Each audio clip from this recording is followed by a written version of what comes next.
My name is Chloe Stone. I'm 30 years old. The last thing my mother said before she threw me out of her house was, "You are not my daughter anymore."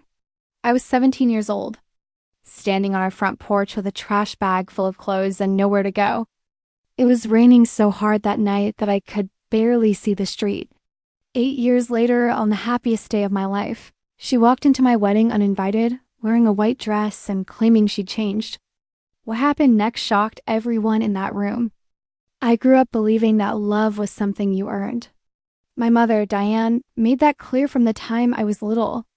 If I got an A, she smiled. If I got a B, she ignored me for days. If I made a mistake, she treated it like a personal betrayal. My father left when I was 6, and after that, everything became my fault. At least that's what she wanted me to believe. Every broken appliance, every unpaid bill, every bad day she had somehow landed on my shoulders. When I turned 17, things became even worse. My mother started dating a man named Rick. He had 2 children, and suddenly they became her entire world. Their pictures filled the living room. Their achievements were celebrated at dinner. I became invisible in my own home. Sometimes I'd sit quietly at the table while they laughed together, and nobody would ask how my day had been. One Friday evening, I came home from school and found my bedroom door locked. I thought it was a mistake. When I asked my mother for the key, she crossed her arms and looked at me with a cold expression I had seen too many times before. "That room belongs to Tyler now," she said. I stared at her. "What are you talking about?" "My things are in there." She pointed toward a black trash bag near the front door. "Not anymore." At first, I laughed because I honestly thought she was joking. Then I realized she wasn't. Every possession I owned had been stuffed into garbage bags. My school books, my clothes, my photographs, everything. "Mom, where am I supposed to sleep?" She didn't even hesitate. "Not here." The argument that followed lasted less than 10 minutes. I begged. I cried. I reminded her that I was still a minor. She didn't care. Rick stood behind her with his arms folded while his kids watched from the hallway. Finally, she opened the front door and told me to leave. "You always make life difficult," she said. "Maybe it's time you learned how the real world works." Then she shut the door in my face. That night, I slept on a friend's couch. The next week, I bounced between relatives, most of whom didn't want to get involved. My mother told everyone I had run away. She painted herself as the victim and me as the troubled teenager. I learned very quickly that people often believe the latter story. Still, something happened during those months that changed me forever. I stopped waiting for my mother to save me. I stopped hoping she'd wake up one morning and become the person I needed. Instead, I got a part-time job after school. Then another. I finished high school while working almost every spare hour I had. There were nights when exhaustion made me cry in grocery store parking lots. There were mornings when I wanted to quit. But every time I remembered standing in the rain with those garbage bags, I kept going. By 19, I had my own apartment. By 22, I had graduated college. By 24, I had built a successful career in event planning. The girl my mother threw away slowly became a woman she would never recognize. Then I met Ethan. He wasn't dramatic or flashy. He was kind. The kind of person who remembered how you took your coffee and called just to make sure you got home safely. For the first time in my life, I experienced what unconditional love felt like.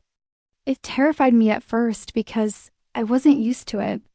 One evening, as we sat on the balcony of our apartment, Ethan looked at me and said, "You know, none of what happened was your fault, right?" I remember staring at the city lights and feeling tears build behind my eyes. "I know that now," I whispered. And for the first time, I actually meant it. 3 years later, Ethan proposed. I said yes before he even finished the question. As we started planning the wedding, there was only one topic we avoided discussing. My mother. I hadn't spoken to her in nearly 8 years. No birthday calls. No holiday messages. No apologies. Nothing. As far as I was concerned, she was a closed chapter in my life. Or at least I thought she was. Because 2 months before the wedding, I received a message from an unknown number. It contained only 6 words. I want my daughter back. If you're enjoying this story so far, don't forget to like, subscribe, and comment where you're watching from. The next chapter is where everything begins to unravel. I stared at the message for nearly an hour before responding. 8 years of silence had been reduced to 6 simple words. There was no apology, no explanation, no acknowledgement of the night she threw me out into the rain. Just a statement that sounded more like a demand than a heartfelt attempt at reconciliation. My thumb hovered over the screen while old memories resurfaced one after another.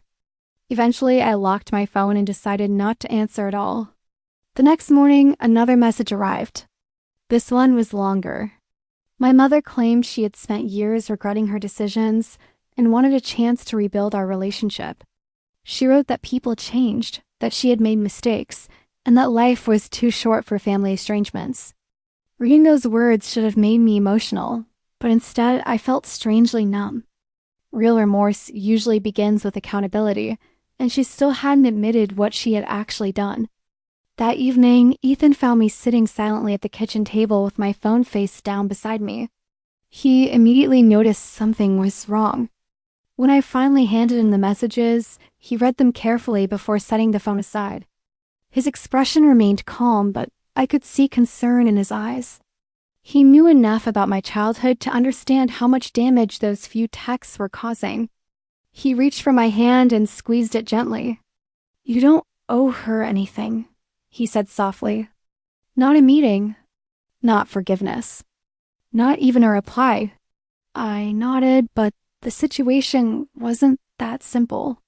For years, I had imagined what I would do if my mother ever came back into my life. Sometimes I pictured myself slamming a door in her face. Other times, I imagined a tearful reunion where she apologized for everything. The reality felt much messier. I wasn't angry the way I used to be. I was cautious. There was a huge difference between those emotions, and I wasn't sure which one would guide my decision. 3 days later, another message arrived. This time she mentioned my wedding. My stomach dropped the second I read it.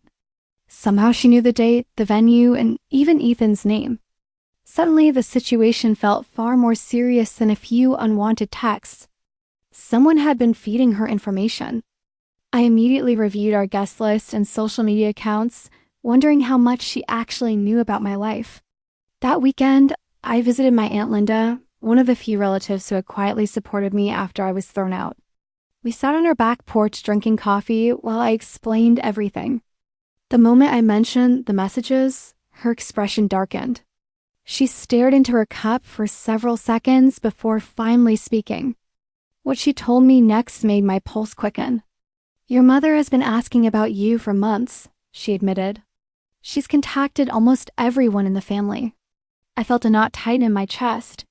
Why didn't anyone tell me? Because most of us didn't think she'd find you. According to my aunt, my mother's life had changed dramatically over the years. Rick had left her. His children had cut contact shortly afterward. Several financial problems had followed, and many of the people she once relied on were gone. Suddenly, her sudden desire to reconnect felt less like love and more like desperation. The timing seemed too convenient. She hadn't looked for me when I was sleeping on couches or struggling through college. She appeared only after hearing that I had built a successful life. The drive home felt longer than usual. As I replayed my aunt's words, a painful realization settled over me. My mother wasn't reaching out because she missed me. She was reaching out because she needed something. Deep down, I think I had known that from the beginning.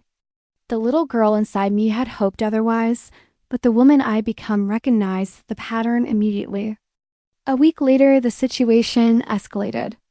I arrived at my office one morning and found a bouquet of white roses waiting at the reception desk. Attached was a handwritten note. The handwriting was unmistakable.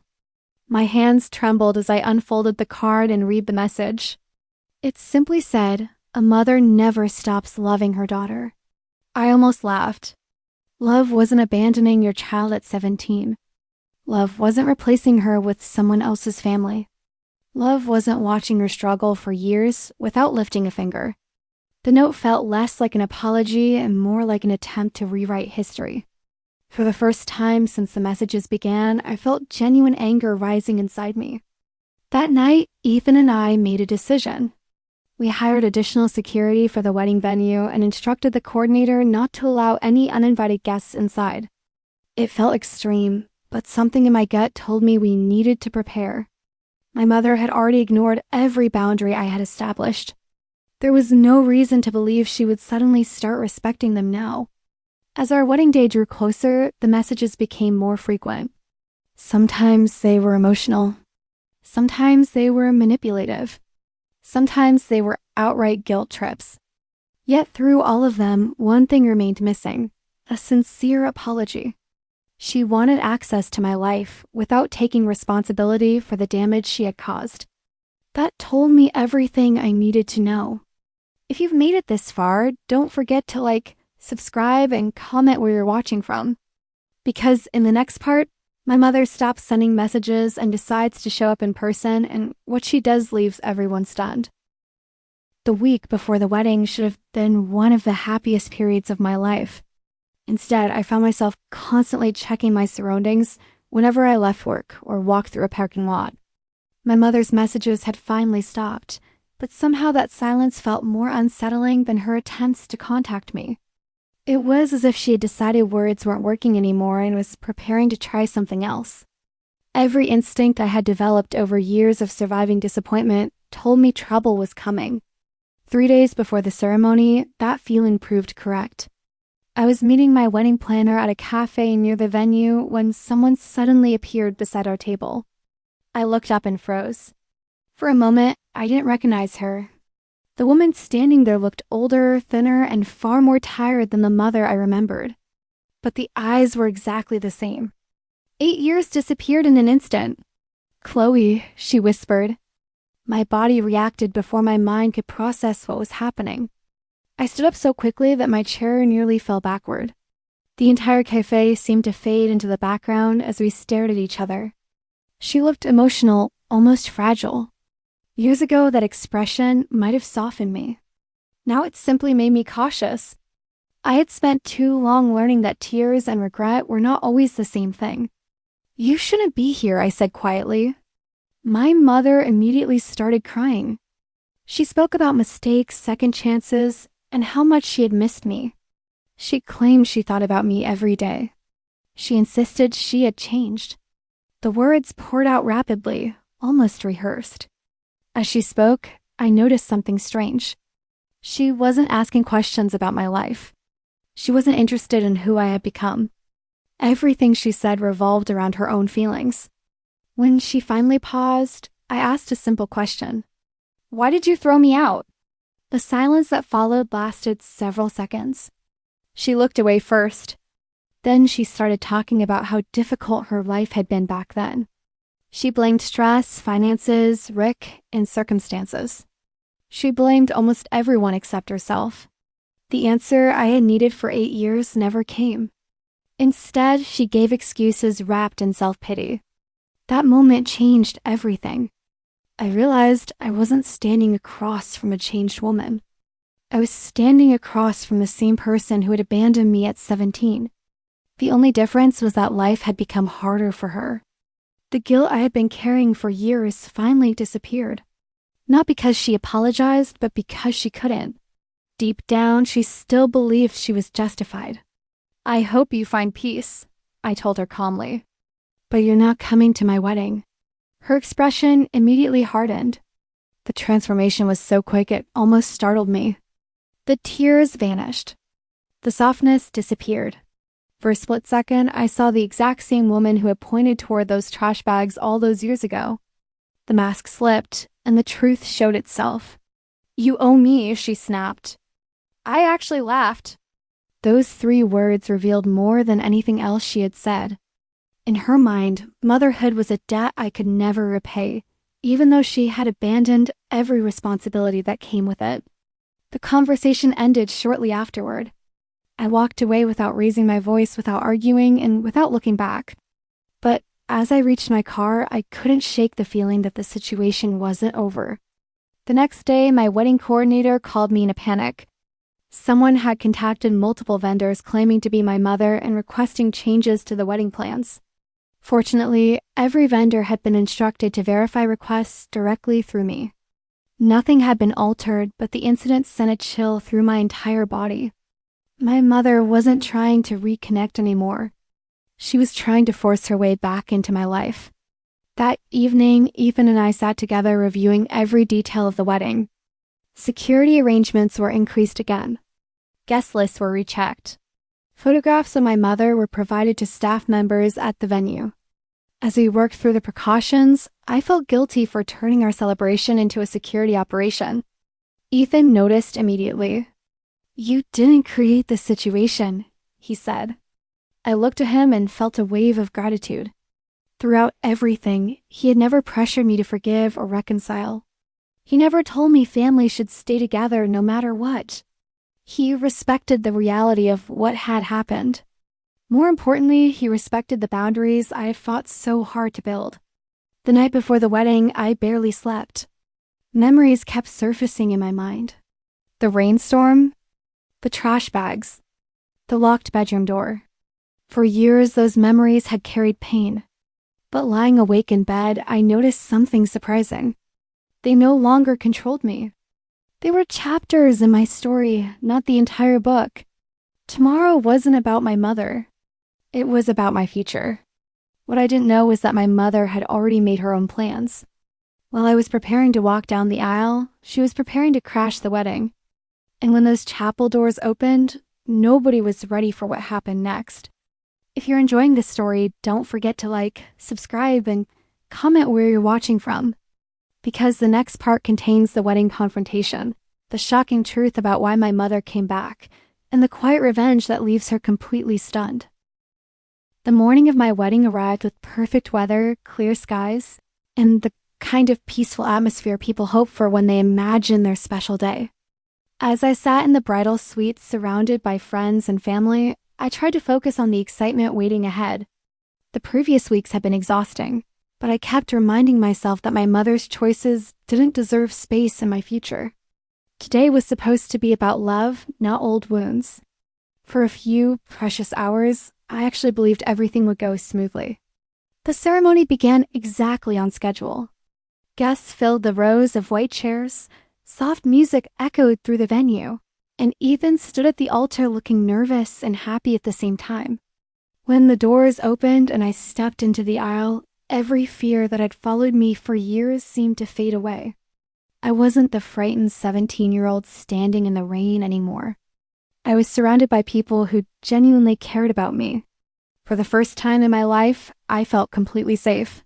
Halfway through the ceremony, movement near the back of the room caught my attention.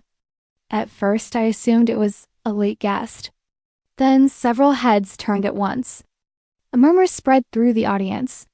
My stomach dropped before I even saw her clearly. Standing near the entrance was my mother. She was wearing an elegant white dress that looked far too similar to a wedding gown. Beside her stood a man carrying a camera as if they had arrived expecting some dramatic reunion. For a moment, nobody moved. My mother slowly stepped forward and pressed a hand against her chest. Tears appeared almost instantly.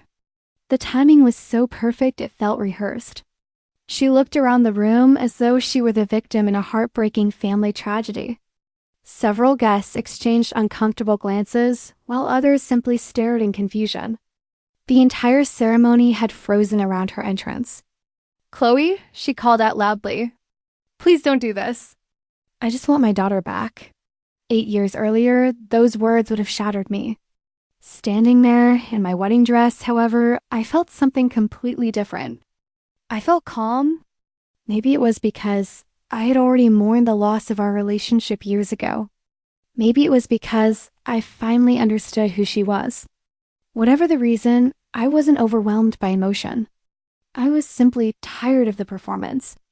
The venue's security team immediately approached her. Before they could escort her away, she raised her voice even higher. She talked about forgiveness, family, and second chances. She painted herself as a heartbroken mother desperate to reconnect with her child. Several guests looked sympathetic. That was exactly what she wanted. She wasn't there to repair our relationship. She was there to control the narrative. Then she made a mistake. While pleading her case, she accidentally revealed information she shouldn't have known. She mentioned details about my finances, my home, and several business investments that were never shared publicly. The room became noticeably quieter. I watched her expression carefully as she continued speaking. Suddenly, the pieces began falling into place. She hadn't returned because she loved me. She had returned because she knew what I had built. A week earlier, after our encounter at the cafe, I had quietly hired a private investigator. Something about my mother's sudden interest didn't feel right. The investigation uncovered several disturbing facts. She was drowning in debt. Multiple creditors were pursuing legal action against her. Her savings were gone. Even worse, she had been telling relatives she expected financial support from me once we reconciled. Her version of reconciliation looked suspiciously like access to my money. As my mother continued speaking, I glanced toward Ethan. He immediately understood what I was thinking. Without saying a word, he nodded. We had already prepared for the possibility that she would create a scene. We just hadn't expected her to expose her true motivations so publicly. The timing couldn't have been more revealing. Surrounded by witnesses, she was showing everyone exactly who she was. I calmly handed a folder to my wedding coordinator. She delivered it directly to the security supervisor, who then approached my mother. Inside were copies of the investigator's findings, records of her attempts to interfere with the wedding, screenshots of her messages, and documentation of her false claims to vendors. Everything was organized chronologically. Everything was verified. Most importantly, everything destroyed the image she was trying to create. My mother's confidence disappeared the moment she realized what was happening. Her face turned pale as security informed her that any further interference would result in immediate removal and potential legal consequences. The camera operator who had arrived with her quietly lowered his equipment. Several relatives who had believed her story began looking at her very differently. For the first time that day, she seemed genuinely shocked. Then I walked toward her. The entire room watched in silence as I stopped a few feet away. I didn't yell. I didn't insult her. I didn't seek revenge through humiliation. Instead, I spoke quietly enough that everyone had to listen carefully. Years earlier, I would have begged for her approval. Now I simply wanted closure. There was a huge difference between those two things. You didn't come because you changed, I said calmly. You came because your options ran out. The words hit harder than any argument could have. My mother opened her mouth to respond, but nothing came out. She knew I was right. More importantly, everyone else knew it too. The performance was over. The sympathy she expected wasn't coming. For the first time in years, she was being judged by her actions rather than her excuses. What happened next would end our relationship forever. And unlike the night she threw me out, this time I would be the one closing the door. The room remained silent after my words landed. My mother stood frozen near the back of the ceremony area, surrounded by guests who were no longer looking at her with sympathy. A few minutes earlier, she had entered expecting tears, forgiveness, and a dramatic reunion. Instead, she found herself facing the consequences of her own actions. For the first time in my life, I wasn't trying to convince people who she really was. The evidence was speaking for itself, and that truth was far more powerful than any argument.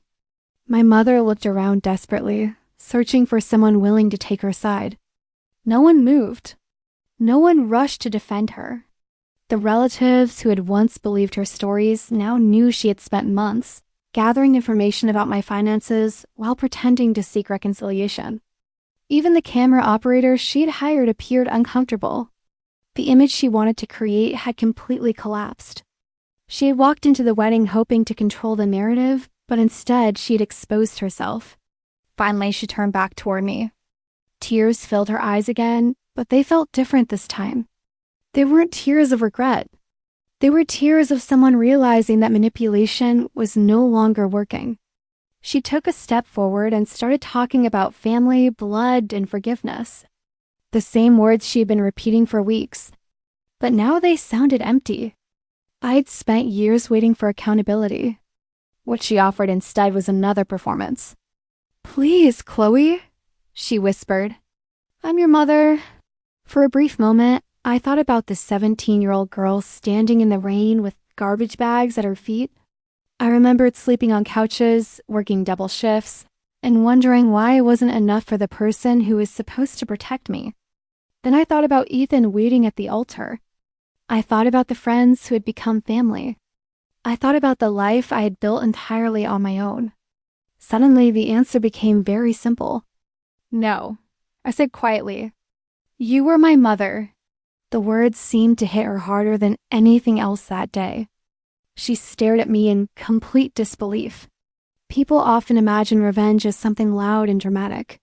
They picture screaming matches and public humiliation. The truth is that the most powerful revenge is sometimes acceptance. I had accepted who she was.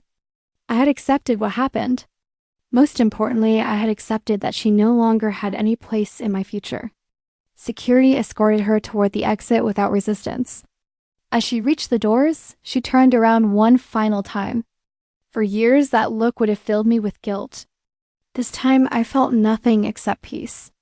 She had made her choice 8 years earlier when she threw her child out of her home. The distance between us wasn't created by my refusal to forgive. It was created by her actions. Actions always have consequences, even when those consequences arrive years later. The moment the doors closed behind her, something remarkable happened. The tension vanished. Guests relaxed. Conversations resumed. Music started again. It felt as if a storm had finally passed. My wedding coordinator smiled and asked whether I wanted a few minutes before continuing the ceremony. I looked at Ethan. He smiled back. There was only one answer. "Let's get married." The ceremony resumed exactly where it had stopped. As I walked back toward the altar, I felt lighter than I had in years. Not because my mother was gone, but because I was finally free of the hope that she might someday become someone different. Hope can be beautiful, but sometimes it becomes a chain. Letting go of that hope allowed me to move forward. Standing beside Ethan, I felt something I'd spent my entire childhood searching for: belonging. A month after the wedding, the final chapter quietly unfolded. Through my attorney, I sent a formal cease and desist letter documenting every unwanted contact attempt, every false representation, and every effort to interfere with my personal affairs. Additional security measures were added to our home. Privacy protections were updated across my business accounts. Everything was handled professionally, legally, and permanently. There were no emotional confrontations. No dramatic final meetings. Just clear boundaries backed by documentation. Several months later, I heard through relatives that my mother was furious. She complained that I had embarrassed her and turned the family against her. What she never seemed to understand was that I hadn't done either of those things. The truth had done it. Her own choices had done it. All I had done was stop protecting her from the consequences. That realization brought me more peace than any apology ever could. Today, when people ask about my family, I don't tell them complicated stories. I don't explain every detail. I simply tell them that family isn't defined by who gave you life. Family is defined by who stands beside you when life becomes difficult. By that definition, my family is incredible. It includes my husband, my closest friends, and the people who showed up when I needed them most. None of them share my last name, but every one of them earned a place in my heart. Sometimes I still think about that rainy night when I was 17. Back then, losing my mother felt like the end of the world. Looking back now, I understand something I couldn't see at the time. Being thrown out wasn't the end of my story. It was the beginning. The pain forced me to build a life that nobody could take away. It taught me resilience, independence, and self-respect. Most importantly, it taught me that my worth was never determined by someone else's ability to love me. And that's why, when my mother crashed my wedding claiming she'd changed, she left shocked and empty-handed. She expected access to the life I had built. Instead, she discovered that the daughter she abandoned had grown into a woman who no longer needed her approval. The quiet revenge wasn't ruining her life. The quiet revenge was living mine.